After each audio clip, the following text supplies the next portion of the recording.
Hi, this video is going to be a bit different to any others on my channel. It's more intended to give an overview of what I do rather than focusing on any particular project or collection. Now, a lot of the videos are to do with collecting, building, scratch building, converting wargaming miniatures, such as these down here. We've got an Imperial Space Marine, it's a Primaris Marine, we have a Nurgle Marine, and we have a very old squat figure. Now these two Marines, these are new figures, they're made of plastic, but this older one is metal. It's a metal alloy, and that alloy includes lead. So lead, of course, is toxic, so you need to be careful in handling these, and children should be kept as far away from them as possible. Now, in addition to the wargaming videos, I also do one or two about making larger props, such as this Rebel Fleet Trooper Blaster. Now, this was a lot more complicated to make than many of the simple converting projects I do, and involved a lot of different techniques, materials and tools, and I'll be mentioning quite a few of these in this video today.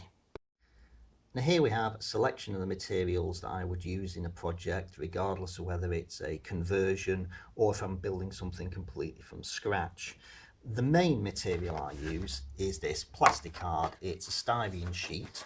This particular sheet is about 1 millimeter thick, or 40 thousandths of an inch, and that is too tough to cut with scissors. You need a knife or thick or more durable cutters for that. But in addition to that, I use several other materials for specific details that are be difficult or downright impossible to make just using plasticard. Balsa wood is one material I've found quite useful. It's lightweight and relatively easy to work with.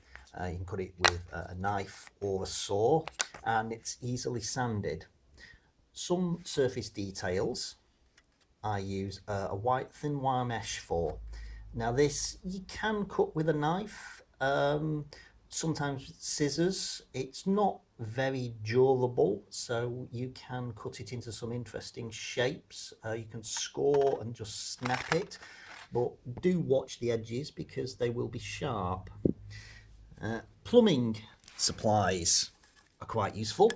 This is a larger piece of pipe, plastic pipe. You can get it in all sorts of different thicknesses, and the great thing is it's quite sturdy, it's durable. This will take quite a bit of weight, and I have in the past used these as the core of a model when I need it to bear some weight, and stuck everything to this.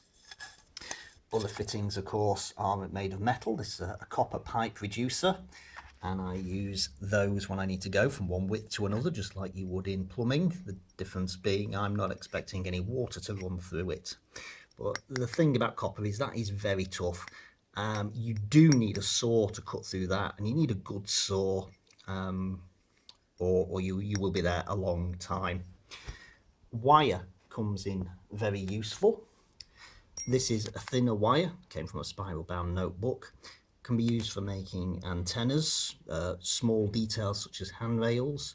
Can also be used for pinning two different pieces together. For example, if I had two pieces of wood, I would drill a hole in that, stick the wire through the hole, then drill a matching hole in the other piece of wood and thread it over the other end of the wire. The wire then takes some of the load away from the glue and makes a more durable join. Obviously you can get thicker wire, such as this coat hanger wire, and that will enable you to make a thicker pin to support more weight. Or if you want a detail that's thicker, that is very durable. You can bend it deliberately to shape and it will keep that shape.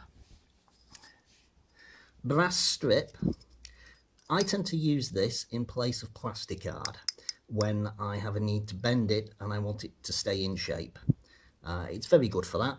It won't snap, it bends, it's durable, but the problem is, again, cutting it. You need a good saw. I'd use other materials as well, spare parts from older model kits, any interesting bits of packaging, but these are just some examples I've chosen to present today.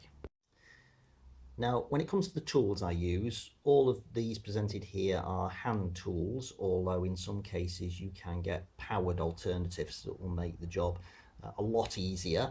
But you, of course, need to know how to use those tools properly. And in fact, the same goes with these. Now, a good craft knife is essential for this model making. It can trim away flash from a pre-bought kit. For converting, it takes out small plastic details, cut a limb here, and for plastic sheet, this is essential. You can score the plastic hard a few times and then snap it. Now that blade is basically a scalpel blade. So as well as going through plastic, that will go through your finger. So you do have to take care. All cuts should be away from the body and keep an eye on what you're doing. For tougher materials, I have a saw. This is a razor saw. It will cut through plastic, such as plastic pipe, metal, such as the brass strip and the copper pipe reducers shown earlier, and it'll cut through wood, balsa wood, very easily. And of course, it'll cut through your fingers. So again, keep an eye on what you're doing. That could hurt you. I have some side cutters. Sometimes I'll use these for trimming off bits of plastic, but I tend to use these more for cutting through wire. And again, sharp blades. I don't worry about using these as much as I do with a knife or a saw, but certainly you could take a bit out of your finger if you didn't know what you were doing, if you weren't paying attention. Then of course, also for using wire, I've got a pin vise. This is for drilling small holes with. Some narrow drill bits. I tend to use the narrowest one most of all for the thinner wire. Drill a hole through what I want the wire to go into, poke the wire through. It's as simple as that. And I have some larger drill bits here that I will put into a larger hand drill for well, obviously for larger holes. These tend to be for either thicker pinning wire, thicker details, or sometimes when the hole itself is to be a detail on a model kit. And as I say, I tend to use a hand drill over an electric drill, but sometimes I just have to break out the power drill instead. Now again, these things will go through steel. So if you're holding it wrong or you drill through something when you're not paying attention, that'll go through your finger and you can hurt yourself quite badly. For smoothing things off, I use, well, this isn't quite sandpaper. I think it's based on glass, but effectively it's a sort of sandpaper for rubbing off edges. It'll smooth out the imperfections caused by cutting, and also can help make details, particularly when you want curves and slopes. It's a lot easier than just trying to cut a perfect curve to begin with. Cut an approximate curve, then sand it down. You could graze yourself on this if you weren't careful, but it's not that much of a problem. Just pay attention, really. Now, for sticking everything together or filling in the gaps that will inevitably occur, I use quite a number of different compounds. The basic one, of course, is plastic glue. It's a polystyrene cement. This melts the polystyrene plastic so that when you place the two bits together, they're effectively welded and fused together. It's a very good join. Doesn't stick immediately, but I swear by this stuff. I use loads of it. And although it is solvent based, so it does give off fumes, and it's toxic. For most other general purpose uses that the plastic glue won't do for, I use super glue instead. That sticks most materials. Again, this is solvent based, and the warnings say bonds skin and eyes in seconds. They are not kidding about that. This stuff sticks your fingers together and to bits of model kits very easily, so you really do have to be careful. Again, the fumes it gives off are not pleasant. For the really tough gluing jobs though, that's when you break out this 2-part epoxy putty. well, epoxy glue, sorry. Now, this stuff, you mix a hardener and an adhesive together, then apply it to the surfaces you want to glue and leave it to dry. With this version for quite some time, you can get some versions that set very quickly, but in my experience, some of them set too quickly, and by the time you're finishing trying to glue something together, the glue on the palette has already stuck, gone hard. So there are several brands of that available. That's Araldite, but many people do knockoffs. It doesn't just come in tubes. You can get syringe versions which guarantee that you get equal amounts of the two ingredients in, and can be easier to use. But again, this stuff's not pleasant. So it's not. None of those are suitable for children, really. Any of those glues, adults only should be using those. PVA glue, now this is relatively safe, but is only usable for a few projects. I use it if I need to make some paper mache for texturing and for sticking sand to bases. That's about it. That is not a great use glue. What it's useful for, it does well. It just doesn't do very many things, so you won't use that up very rapidly. Now, for filling in gaps, if it's a small gap, I'll use liquid green stuff. This is a sort of liquid putty. I generally apply it with a cocktail stick, just to fill in small gaps, wipe away the excess, and then it sets and you can paint it. For larger gaps, you can get this in a solid form, which comes in two parts, a blue part and a yellow part. You mix it together and it goes green, hence the name green stuff. And that can be put into larger gaps and worked with a tool. I have an example of a working tool here, although I don't tend to use a lot of the solid green stuff because I instead use this Milliput. And this is the epoxy putty. So here we've got two colours. You can get this in a range of colours, so sometimes it helps to get in a colour that you want it to end up as, but it takes paint very easily. You can work it with a tool before it hardens, and then it can be sanded and cut afterwards. But like the glues, this stuff's not pleasant. Warning here, can cause skin irritations, and it's not for kids to be using.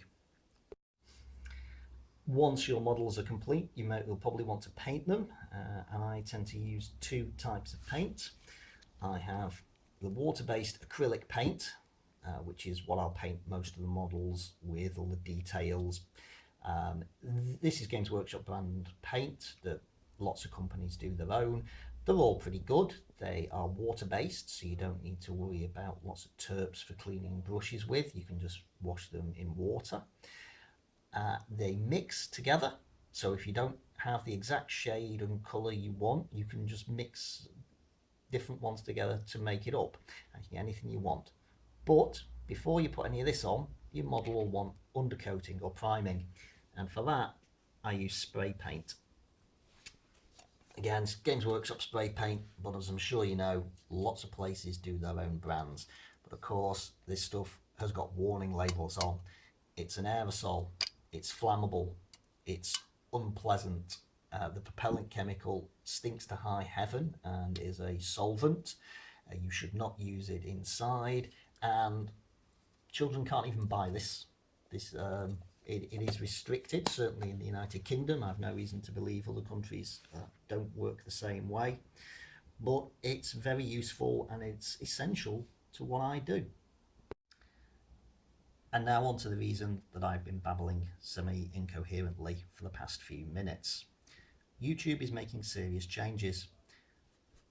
Adjustments to legislation in the United States have brought in what's called, I think it's COPPA or COPPA, C-O-P-P-A, and this means YouTube is going around requiring people to declare whether or not their channels are suitable for children or targeted at children. And the automated system that YouTube has run declared that my channel was.